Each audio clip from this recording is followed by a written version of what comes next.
किसान नेता हरेंद्र तब आप खुद बताइए, शहरों में तो लगातार पूछते हैं होटल वालों से जाके, गाड़ी वालों से जाके, किसानों पर इसका क्या असर पड़ रहा है? लगातार कीमतें बढ़ रही है, डीजल का बहुत ज़्यादा जो है यूज होता है किसानी और खेती में। ऐसे में जो ये 7 से 8 तक बढ़ गए मात्र 10 दिनों में, क्या होगा आगे?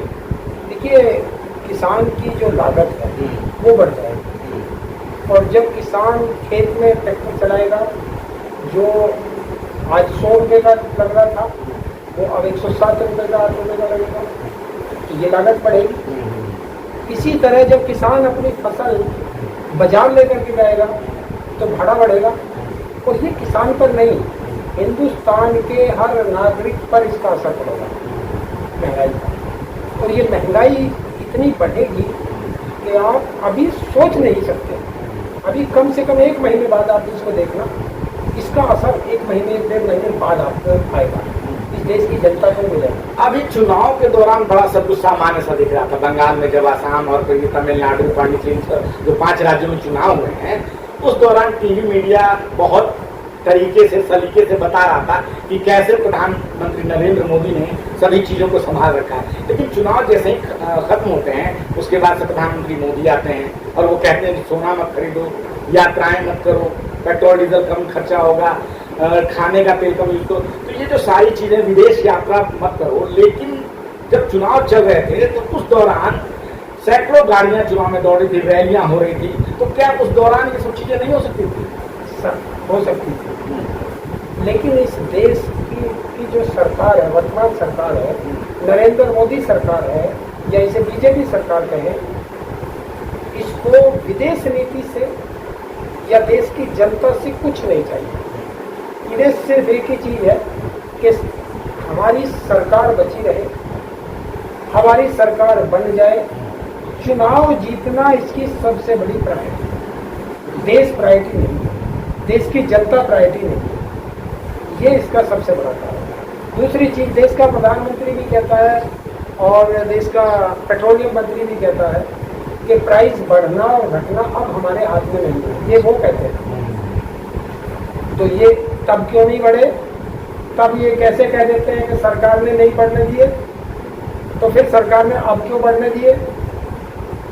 मनमोहन सिंह की सरकार थी, उस समय ये जो क्रूड ऑयल है $140 प्रति बैरल तक आया था, लेकिन कभी 70 रुपये से ऊपर पेट्रोल नहीं गया, और आज 120 से ऊपर गया ही नहीं आज तक, 2014 से लेकर अब तक। और पेट्रोल 100 के पास,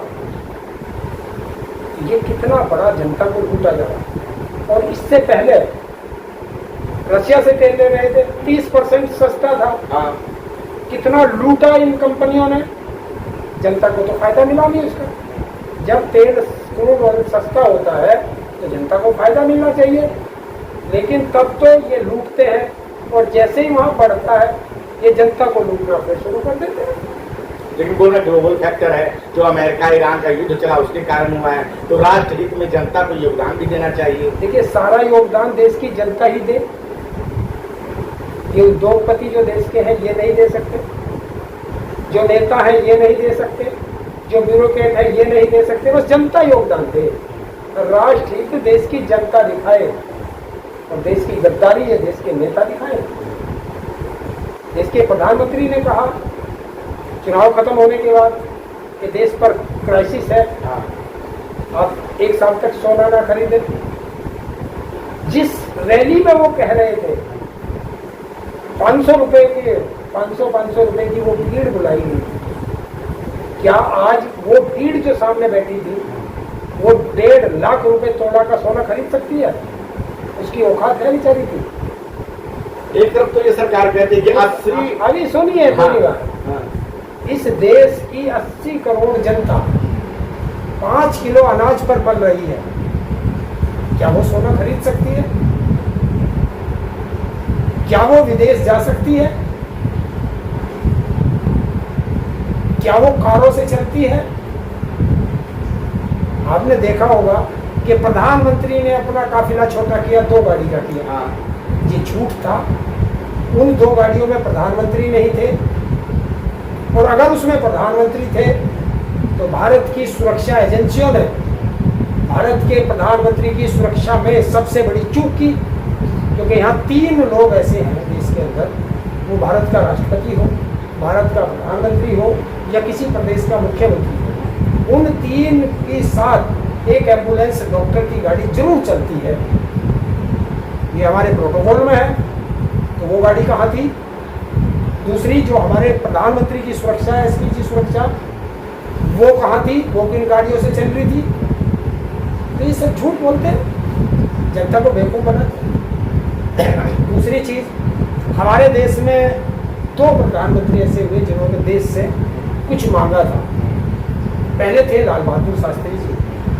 जब देश में अनाज का अकाल पड़ा था तो उन्होंने सबसे पहले अपने घर में एक समय भोजन शुरू किया और फिर देश से अपील की कि देश में अनाज का क्राइसिस है और मैं देश की जनता से अपील करता हूँ कि सप्ताह में एक दिन एक समय भोजन करें।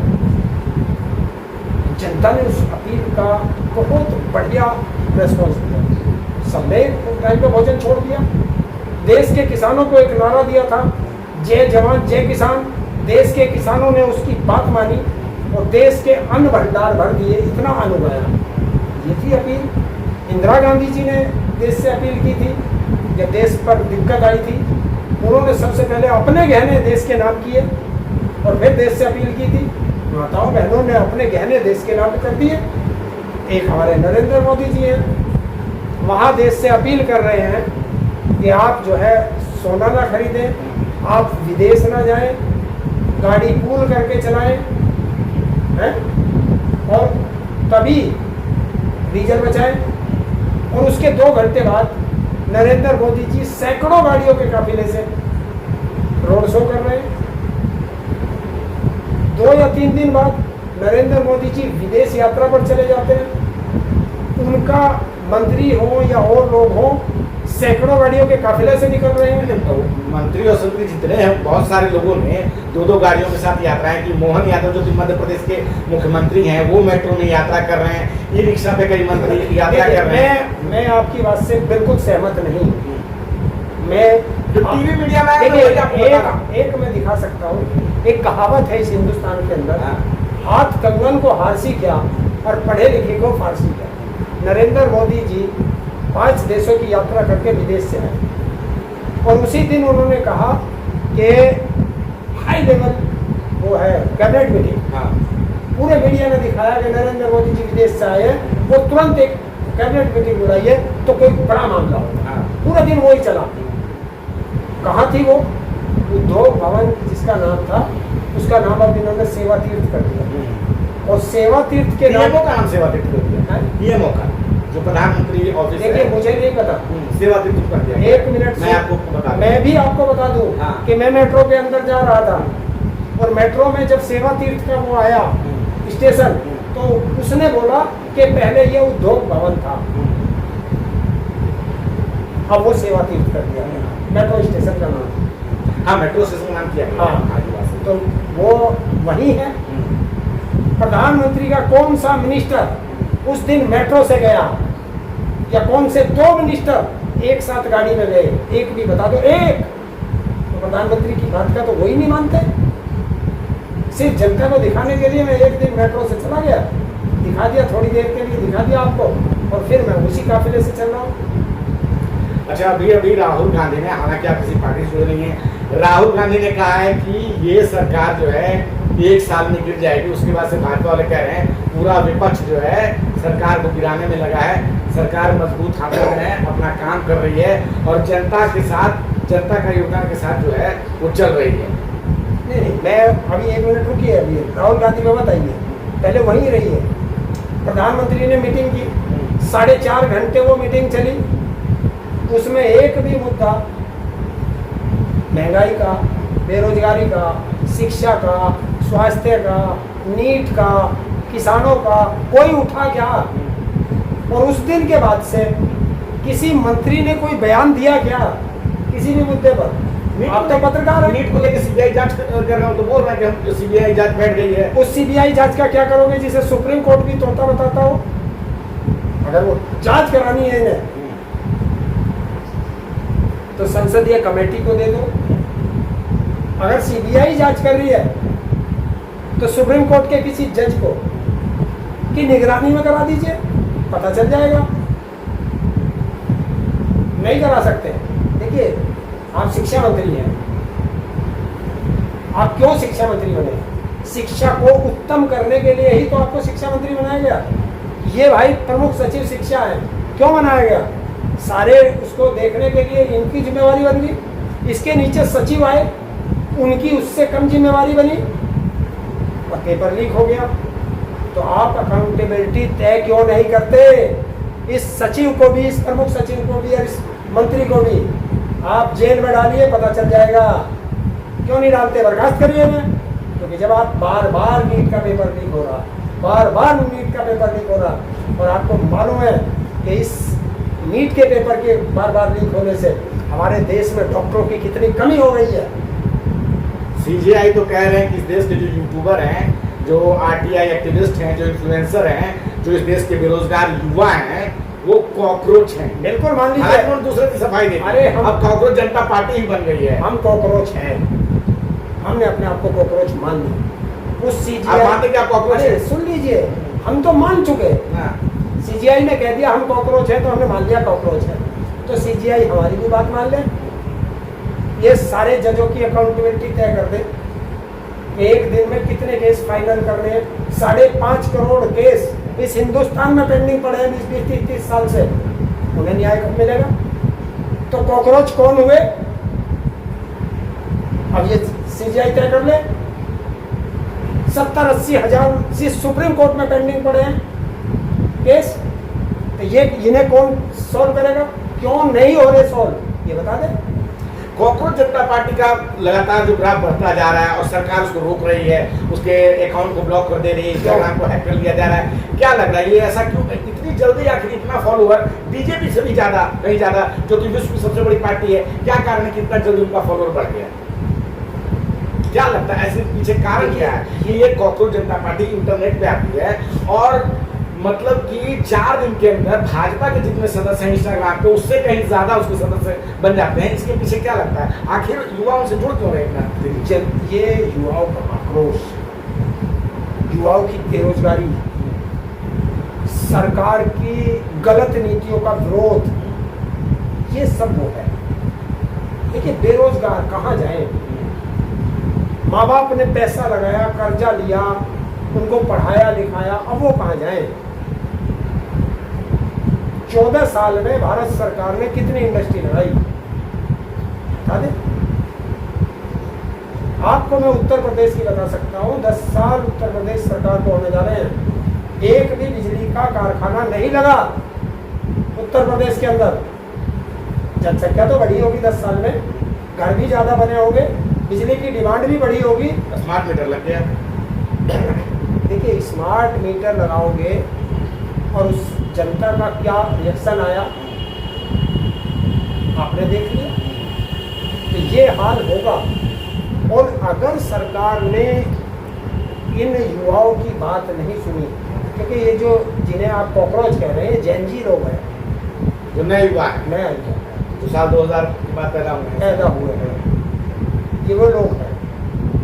अगर इनकी नहीं सुनी तो ये सत्ता परिवर्तन करने की हैसियत रखते हैं, लेकिन कानून के दायरे में। जो मैं बात कह रहा हूँ मैं कानून के दायरे में कह रहा हूँ। ऐसा नहीं है कि नेपाल की तरह या बांग्लादेश की तरह या श्रीलंका की तरह। नहीं, योगी जी अगर ये इस तरीके से आए तो मैं इनका विरोध कर दूंगा। योगी और अगर ये उस तरीके से आए, संविधान की तरीके से आए, तो मैं इनका साथ दूंगा। और जिस तरीके से भारत सरकार ने जिसने ये कॉकरोच पार्टी बनाई, अभिजीत दीप के, मुझे ये भी नहीं पता वो बेचारा है कहाँ का। नहीं है, भारत के अमेरिका में रहते हैं। भारत के किस प्रदेश के मुझे ये नहीं पता। तो मैं उनसे, अगर ये मेरी बात उन तक पहुँचती हो, तो मैं उनसे कहना चाहता हूँ, देश के इन जो कॉकरोच से जुड़े हुए लोग हैं, एक अभिजीत दीप्ते को अगर आपने गिरफ्तार किया तो फिर ताऊद अभिजीत दीप्ते खड़ा हो जाएगा। महाराष्ट्र से रहने वाले हैं। एक चीज और, कानून के दायरे में रहकर योगी जी भी कह रहे हैं कि सड़कों पे नमाज मत पढ़ना। आप लोगों को वहां गोली लग जाती है, ऐसा क्यों? कि सड़क तो चलने की जगह है। बिल्कुल चलने की जगह है। सड़कों पे ये जो आंदोलन करते हैं बीजेपी के लोग, उसको क्यों नहीं रोकते थे? देखिए, संविधान सबको बराबर कर देगा। अगर मैं सड़क पे जाने से रुक रहा हूँ तो आपको भी रुकना पड़ेगा। मैं कहूँगा तो आपको बुरी लग जाएगी। अभी सावन का मेला चलेगा, सड़कें जाम हो जाएंगी, बंद हो जाएंगी। क्यों? ये नहीं है, ये जनता का वो नहीं है,